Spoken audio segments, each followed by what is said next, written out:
Bonjour à tous, j'espère que vous allez bien. Bienvenue sur la chaîne de Top Work. Je suis ravi de vous retrouver aujourd'hui pour une nouvelle vidéo. Aujourd'hui, nous allons étudier ensemble comment bien préparer le retour d'un salarié absent pour cause de maladie. Et oui, que vous soyez responsable des ressources humaines, employeur ou bien le salarié concerné, cette vidéo est cruciale. Au programme, que faire après un arrêt de plus de 30 jours, comment organiser la visite de reprise, quelles sont les obligations légales tant du point de vue de l'employeur que du côté du salarié et que se passe-t-il si un salarié refuse de reprendre son poste après une maladie. Allez, c'est parti, go!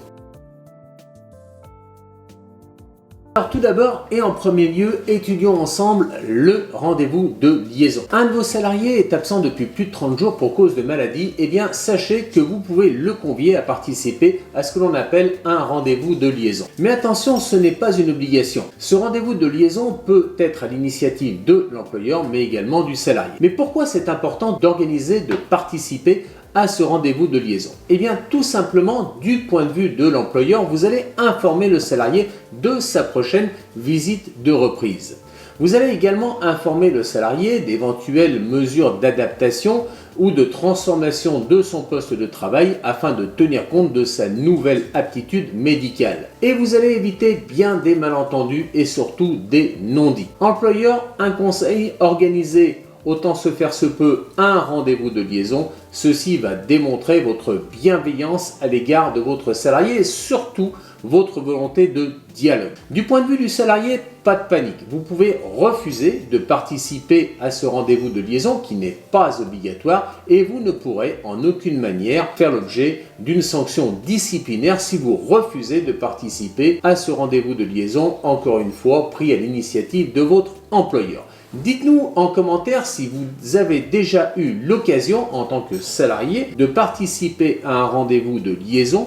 Faites-nous savoir quel a été votre ressenti et aussi du côté employeur, avez-vous déjà pensé à organiser ce rendez-vous de liaison avant le rendez-vous obligatoire qui est la visite de reprise médicale. Quand l'arrêt de travail du salarié dépasse 3 mois, eh bien la visite de pré-reprise devient obligatoire. Elle est organisée par le médecin du travail à l'initiative soit de l'employeur, soit du salarié, soit encore du médecin conseil de la sécurité sociale. Alors pourquoi cette visite de pré-reprise est essentielle? Eh bien tout simplement, elle va déterminer si le salarié est apte ou non à reprendre son travail. Au cours de l'examen, le médecin du travail peut recommander des aménagements et adaptations au poste de travail, des préconisations de reclassement du salarié ou encore des formations professionnelles à organiser en vue de faciliter le reclassement du salarié ou sa réorientation professionnelle. La médecine du travail informe, sauf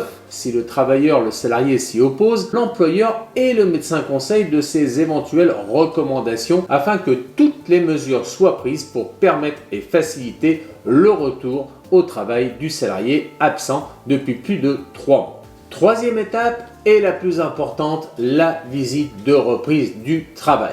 La fin de l'arrêt de travail du salarié marque la fin de la suspension de son contrat de travail. Le jour J arrive, le salarié doit reprendre son poste, mais il y a des formalités à respecter. La première formalité est celle d'organiser la visite de reprise. Cette visite est obligatoire dans 3 cas précis.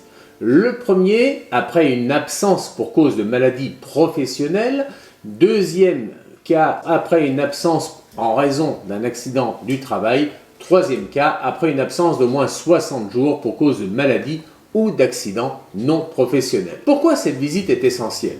Eh bien, l'examen médical va permettre de déterminer, premièrement, si le poste de travail d'origine du salarié est toujours adapté à son état de santé actuel. Deuxième cas de figure, si le poste de reclassement auquel il doit être affecté est compatible avec son état de santé actuel. Troisième typologie, soit un mi-temps thérapeutique qui pourra être envisageable et proposé aux salariés. À défaut, la visite de reprise aboutira sur un avis d'inaptitude. Ce qu'il faut savoir, c'est que l'employeur doit contacter le service de santé au travail dès qu'il a connaissance de la date précise de la reprise effective du salarié. La visite doit être organisée avant ou au plus tard le jour du retour du salarié. Si la visite n'a pas lieu, eh bien l'employeur est en tort et il devra assumer pour cela financièrement le coût lié à cette reprise, à savoir donc payer la rémunération du salarié. Petit rappel juridique, la Cour de cassation a pu déduire de la législation en vigueur que le salarié, qui à l'issue de son arrêt de travail se tient à la disposition de son employeur pour passer la visite médicale de reprise, avait droit au paiement de sa rémunération. Moralité, mieux vaut anticiper pour éviter les litiges. L'entretien professionnel entre le salarié et l'employeur après un arrêt de longue durée doit impérativement avoir lieu. L'objectif de cet entretien réalisé par l'employeur doit être consacré aux perspectives d'évolution professionnelle du salarié qui revient après une longue absence. Attention, il ne s'agit pas ici d'évaluer le travail du salarié. L'employeur peut l'interroger sur ses besoins en formation afin d'être sûr et en capacité de déterminer si le salarié va être apte avec le poste aménagé qui tient compte de son état de santé actuel. L'employeur doit délivrer au salarié des informations sur la validation des acquis de l'expérience, les VAE, ou encore l'activation par le salarié de son compte professionnel de formation afin de permettre de tout mettre en œuvre pour permettre au salarié de reprendre comme il se doit son poste de travail aménagé, encore une fois, pour tenir compte de son état de santé. L'employeur doit remettre au salarié un compte rendu écrit détaillé de cet entretien. Employeur, prenez le temps d'échanger avec votre salarié avant d'engager une procédure de quelque nature qu'elle soit. Si le salarié refuse purement et simplement de se présenter à son poste de travail à l'issue de son arrêt de travail, eh bien l'employeur est en droit d'en tirer les conséquences suivantes. La première d'entre elles, une absence injustifiée. Et pour cela, l'employeur peut mettre en place une procédure disciplinaire, c'est-à-dire convoquer son salarié à un entretien préalable et envisager dans ce cas un licenciement pour cause d'absence injustifiée. Deuxième cas, l'employeur peut tirer acte de la présomption de démission. Depuis 2023, en effet, une absence prolongée peut être considérée comme une démission tacite, qualifiée de présomption de démission. Attention, la longueur de l'absence injustifiée doit être proportionnée avec la sanction prononcée et doit respecter le délai légal pour la présomption de démission. Étudions maintenant quelles sont les incidences entre l'arrêt maladie et les congés payés du salarié. La question qui se pose est de savoir si un salarié en arrêt longue maladie peut reporter ou non ses congés payés. Eh bien oui, un employé qui n'a pas pu prendre ses congés à cause d'un arrêt maladie a le droit de les reporter. Oui, mais ce report peut aller jusqu'à 15 mois après la fin de l'année où les congés ont été acquis. Alors comment ça marche? Eh bien, si un employé tombe malade et ne peut pas poser ses congés dans les délais habituels, ils ne sont pas perdus. Dès la fin de son arrêt maladie,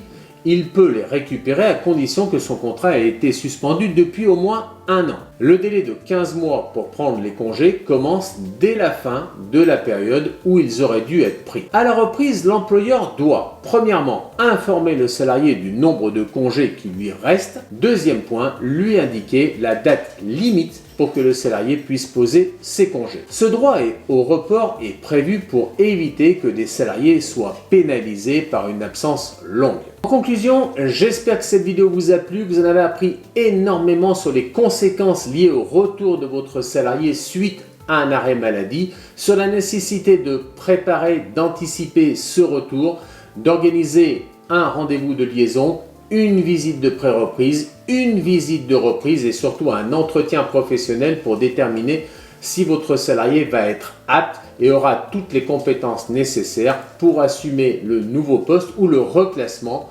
lié à son aptitude et son état de santé actuel. En ce qui me concerne, je vous souhaite une bonne semaine. Je vous donne rendez-vous vendredi prochain pour une nouvelle vidéo sur la chaîne de Top Work. À bientôt. Ciao, bye.